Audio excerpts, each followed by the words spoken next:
გზის გადაკეტვისა და სახის დაფარვისთვის მხოლოდ დღეს 10-ზე მეტი ადამიანია დაკავებული.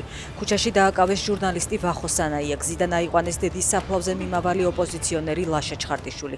დაკავებულია მხატვარი ლევან მარგიანი, აქტივისტი და მორაგბე ლევან ჯობავა. სახლთან აიყვანეს საბა ხომერიკი და შალვა ჩუბინიძეც. ახლობლები წერენ, რომ ნაწილი მათგანი პოლიციელებმა მოტყუებით ჩასვეს მანქანაში და უთხრეს, რომ განყოფილებაში ოქმის შესავსებად გადაყავდათ. დაკავებულები სასამართლოში წაიყვანეს.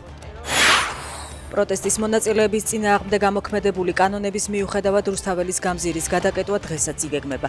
რეჟიმს არ შევეგუებით ამ ლოზუნგით პარლამენტთან 20 საათიდან შეკრება დაიწყება.